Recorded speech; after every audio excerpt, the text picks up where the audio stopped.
Welcome to the channel. This is Coach Charles on Kick on Sports. Now this is just that day of the week where I just enjoy looking at the Skunk team of the week, like the worst team of the Premier League game week 3. These are guys who just didn't show up. Big teams, big players, big managers who just didn't show up. And Pep, Nuno Espirito's, uh, uh, Emery, you know, these are guys who are contending to be skunk managers of the week. So hey, just watch to the end. You'll know who was the worst manager this game week. Anyway, this is called Charles on Kick on Sports. If you're new to this channel, consider subscribing, and we thank you, those who've subscribed to Kick on Sports. Now, football is taking a break at the club level. I think we're joining international break right now, and most big players are going home to play for their national teams. Something that is very interesting. You could see in the English league, the English national team, Alexander Arnold misses out, Grealish misses out. You can imagine countries will kill for this kind of players. But hey, this is England. They have like big players who can fit those shoes. And yeah, that's all. Anyway, the league was very competitive this week, and you will see in the manner in which big teams are struggling. You know, Chelsea had the lack of VAR this week. These guys is like their VAR god was watching, and the referee just waved on some really crazy tackles, crazy plays. That goal by Fulham was not supposed to be chalked off, but it was chalked off, and that is just a sad part of it, because that was a genuine goal. That was a good goal. You see, when you're making moves in football, sometimes you just have to do that turn. Any footballer will tell you that turn is very difficult to execute. And for you to be able to do it, that leg has to land exactly where it landed. Yeah? Anyway, it was cancelled. That genuinely good goal was eliminated from the score sheet. And Chelsea ended up scoring at the death of the first half. That is the 9th minute of the first half. Remember, they added only 8 minutes, and this guy scored in the 9th minute of the first half. So, Marco Silva had the right to be really mad,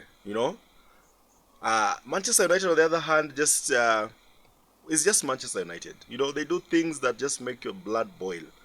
A team that is just promoted into the Premier League gave us a run for our money. These guys just played their hearts out. They made playing football really difficult. We kept scoring and they kept coming back. We kept scoring and they kept coming back. And finally, the penalty was given to Bruno. Even the coach couldn't look because he wanted just the fans to enjoy. But hey, this guy fears is scared of penalties. So if you're scared of penalties, then don't go to penalties. Don't get there. Win the game on normal time, because there were chances, one-on-one. Ahmad had a chance. There were big chances United didn't take. Now, if you look at City, what happened to City, it just tells you that this league is very competitive. It doesn't matter who you are. Pep Guardiola is getting to discover this very late in his 10th year of management in England. Just imagine, Pep has been in England for 10 years. He's been in management in England for 10 years, something that Pep never does. This guy is a hit and run kind of coach. When he gets a good team, he brings in his new players just to, to add some oomph and some energy and some Pep kind of play, and then he moves on after a few 2-3 seasons. But he's here 10 years, and he's finding it very hard. A team like Brighton coming from behind to beat Man City is just indicative of the kind of competition the Premier League is in. And then Nottingham Forest. What was that? Yeah, it is high time the owner had a meeting with Nuno Espirito Santos, because this guy almost qualified Nottingham Forest to the Champions League. So it means that this is a good coach. But then what is happening? He's gotten some really good players, some young boys who can run, who can play football, but now they are not doing what is supposed to be done. I don't know what is happening. The owner has to come and talk to the coach, because these differences that they are having, I don't think will work. But remember, there's Jose Mourinho out there unemployed. There's Ole Gunnar Solskjaer, and just today, Ten Hag was fired by Leverkusen. 3 games into the league. Is it 3 or 2 games? He's already been fired. So it tells you how football is evolving, and Nuno Espirito Santos may just lose his job to one of those coaches. And my money is on Mourinho, because I think This Nottingham Forest coach is owner is a big fan of Jose Mourinho.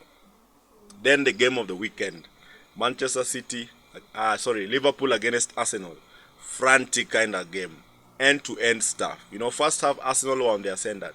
They were so strong. Arsenal was so good. You know, then the second half, Liverpool configured their team differently. You know, but the funny thing is that Martinelli could not go through a midfielder in Zoboslai at the back. You know, Liverpool played with Zoboslai as the right back. And still, when the Frenchman got injured, they brought in Gomez. Arsenal could not do much. In fact, one of their players, who is basically Gyökeres, did not do much in this particular game.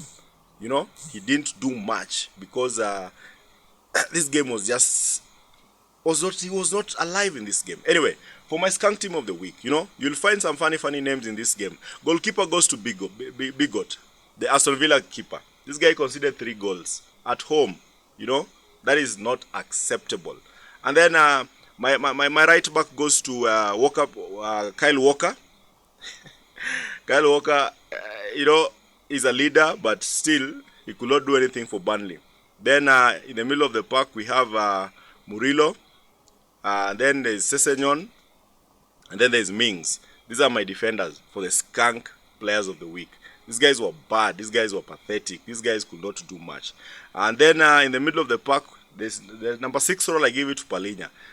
Do you know that Bournemouth had over 60-70% possession? It means that they outran the midfield that Spurs put out there. And Palhinha is in the heart of that midfield. Palhinha is the center, is the cog. He's the one who made Man City lose that game because he was all over when they played City. But in this game, he was nowhere. And then we have Cullen of Burnley. He scored an own goal, I think. Then there's Gibbs White. There's Shade. You know, these are bad on the day. They were really bad on the day. If you look at the possession stats and what they did, nothing really happened. Then top, I think I'll give Gyökeres. Gyökeres had nothing. 6 touches. He had no shot on goal, no shot off target. He had nothing, no header, no clear. This guy was basically in the field but did nothing. This is Gyökeres you're talking about. So if you're new to this channel, consider subscribing, because you don't want to hear who will be the manager, the skunk manager of the week, because they come in big names. Anyway, the contenders include Pep Guardiola, because he lost away to a small team after going ahead. That is one thing. And this is Pep Guardiola we're talking about, the greatest of them all. Then we have Frank, lost properly. Emery, lost properly. And Nuno Espirito Santos. So if I was to vote for my skunk manager of the week, I think I'll go with Emery. You're at home, and you can't lose 3-0. It is not right. It is not cool. It's not good. So that is my skunk team of the week. Do you agree with me? Because I know people go for the best, but I go for the worst. These guys just played shit.